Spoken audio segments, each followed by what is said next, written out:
did want to start with your team, Steve, if that's okay, because obviously today, the big news, you got the here we go on Kovacic making his way from Chelsea to Man City. What's your thoughts around that that signing, him as a player, and where you think he's going to fit in at the club? He's a good player, and it doesn't look like it's a lot of money. So I was a bit surprised by that. I think he's gone a bit stale at Chelsea. His injury record's not been the best there. Pep Guardiola must see something in him, or something he can change in his play to suit Manchester City Football Club. I was reading something about one of the coaches supposed to have said he likes the way Kovacic can react under pressure in tight spaces. He can get himself out of situations and break. So that makes sense. We've had a big problem this season with Rodri being so good that I don't think Calvin Phillips as backup has worked. There's been games where Rodri needed a rest and we couldn't rest him.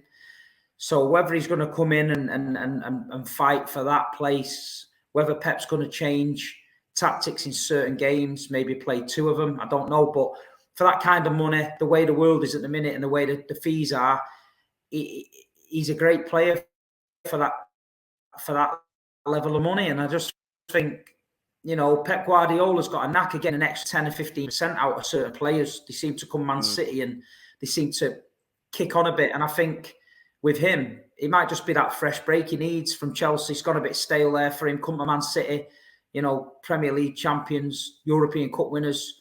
I'm hoping he kicks on, especially with it. I think we're going to lose a few players this summer.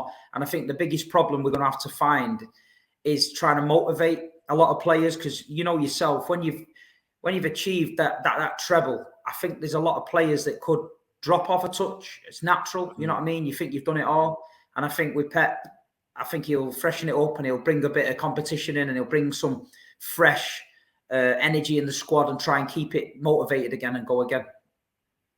Yeah, listen, you can't. I suppose fans have got all entitled, rivals and City fans alike, to question anything they want. But Pep's record is so good. He's one of the greatest managers of all time. He clearly sees something in Kovacic. I've read a lot, as we were saying backstage, that this is more of a Calvin Phillips replacement than it is Ilkay Gundogan, and which we'll move on to in a minute. So, yeah, I'm intrigued to see where he fits in, how he works. But I believe in your system, in the best run club in the country with the best manager in the world.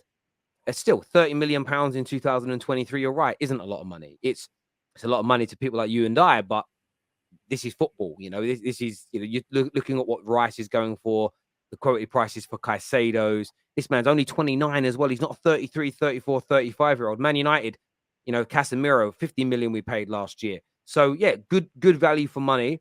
Then it looks like you're going to move on to his countryman as well in Guardiola, really talented centre-back from RB Leipzig. And as you say, there's going to be a few players leaving. Laporte's probably going to be the individual that moves out. But already, though, you win a treble, and straight away, you're re-strengthening and rejuvenating your team with new faces. Yeah, the Guardiola signing is decent, to be fair. I've seen him twice this season against City. He didn't look great, but obviously we tore him apart. Left-sided centre-back, left back as well. The way we're playing at the minute with a four across the back, the four centre-backs, it just works.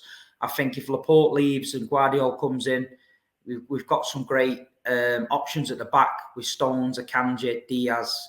We've got we'll have Guardiola and Ake. So that's a great signing. And the Calvin Phillips situation is a bit mad because I spoke to him at the players' party on the Monday after the game, and I said, I just had a talk with him, just an opening on his talk, and said, look, sometimes it comes across that you don't believe you should be here. I said, you've just won a treble. You've not played as much football as you should have, but you've got to be confident in your own ability in his team. I've seen Rodri have a poor season before. I've seen David Silva come have a poor season before. And his attitude was like, yeah, I agree. I'm coming back this season early. I'm going to get behind it. I'm going to force my way in the squad. So the energy I was getting from Calvin was that he won't leave him. Yeah, I mean, he may not want to. I don't see why Calvin Phillips would want to leave, being where he is. Pep Guardiola could put a spanner in that works, as we know he has done before, and be really, really ruthless. So It's very intriguing to know what City are going to do. In terms of exits, there are stories today, some from abroad in Spain, some in the UK, that Ilkay Gundogan has committed to a 2-year deal at Barca. If he leaves, how much of a blow is that to the team? But just emotionally as a fan to see arguably your greatest ever captain leave the club this summer. Yeah, listen, on the back of a treble season, the European Cup, you don't want to see your captain leave. But on the other hand, it's better to bow out having won all he's just won. And Ilkay Gundogan owes Manchester City nothing. You know what I mean? He was our first signing. We took a gamble on him, £20 million. He was on crutches when he signed for us. He's come in. He's been brilliant for us. Never moaned, never whinged, got on with it. Leader on and off the pitch. And I think with Ilkay, it's just a lifestyle change. I think he's leaving behind the Premier League, which he's won, the FA Cup, League Cup, European Cup now. I think he just wants to change the scenery. You know, he's often in Barcelona anyway, in pre-season breaks and in mid-season breaks. So he clearly likes the place. So I'm gutted, but we've seen this before. We've watched Yaya Toure leave. We've watched David Silva leave. We've watched, Vincent Kompany leave, Aguero leave, and we're all sad. But we always go out and we always buy somebody and strengthen, and we always go again. So Man City fans might be disappointed, but I think it'll turn out the right decision in the end. Yeah, a lot of rivals are talking like, if Silva leaves, Laporte leaves, Gundogan leaves, that it gives the Arsenals, the Liverpools next season a better chance of taking the league title from you. Do you see there being a significant drop-off in the team with that ilk of player leaving? Or do you believe that the machine is too well oiled for that to happen? Well, last season we lost Raheem Sterling, Zinchenko and Jesus. Arsenal started the season like never believed, and everybody said Pep's got it wrong. You've given away your best players. You've made yourself weaker, and we won the treble. So at the end of the day, Manchester City don't stand still. So on the outside looking in, when you see us getting rid of these players, you might think, oh, it's going to be a drop-off. But the players that come in are usually upgraded. You know what I mean? We upgraded Jesus for Haaland. Do you know what I mean? And it's like, look what happened. Do you know what I mean? So I think Man City won't stand still. I think people are expecting a drop-off and hoping for a drop-off after this season. And I think mentality-wise, it could be naturally in players' heads like, I'm the champion of Europe, I'm this. But I think if we lose 4 or 5 and bring in 4 or 5, that 4 or 5 that come in have got to freshen it up. They've got to get into the training, get into the mix, and get that mentality where the chairman spoke this week about it. We've got this winning mentality at this football club where we don't let it slip. We've got certain standards that are this high. And every season we go again, something new, we go again. And I believe we'll be all right. I think he will as well. I believe it's hopeful thinking from rivals to sit there and say they're just going to fall off. I actually think the best thing you can actually do is get rid of a few people. And in fact, get rid of a few people that you would look at as important members of the team. It sends a shockwave through the dressing room. The new players freshen things up.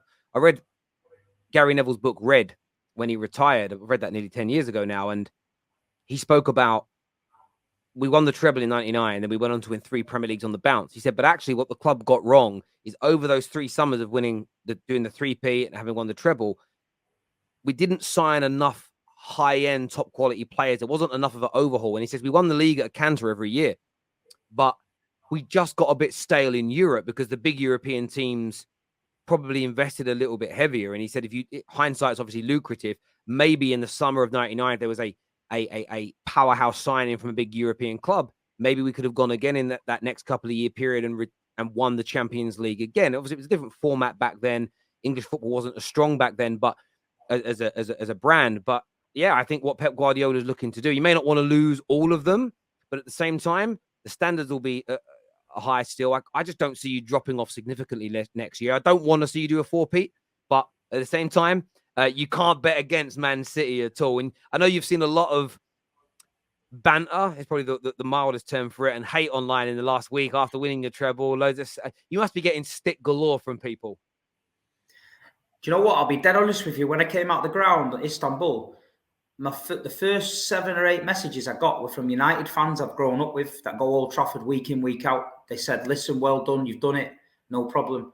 The genuine football supporters, the ones that go week in, week out, the ones that know football and can respect it, that was won on the pitch, that they ain't got a problem with it. It's the bedroom army, innit? The bedroom army and that Hussam and all them boys, the ones that ain't got a clue. They're the ones that we've got more Instagram followers than you, so we're better than you. And listen, I'm not bothered. It's all playground stuff. I saw my team win a treble. You know what I mean? I saw us lift the European Cup, which I was told we'd never do.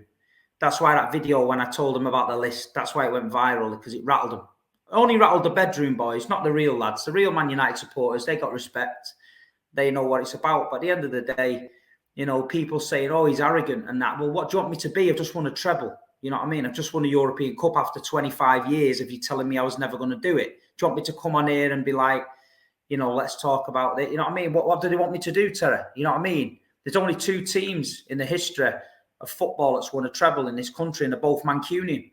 So they need to go and concentrate on their own teams and why their teams are failing, instead of trying to justify why Manchester City have won the European Cup, because we've wiped the floor with everyone else's team in the Premier League, even when we weren't playing that good. So is what it is, mate. Mate, I hear you, and it's I've steered clear of bantering you because I've never understood the concept really of there's passing jokes that you might put in, but consistently bantering a team who are better than you and bigger than you, it just doesn't. I still don't get why people think that banter hits a certain way. It just doesn't. You know, it's like Derek Chisora bantering Mike Tyson's boxing career.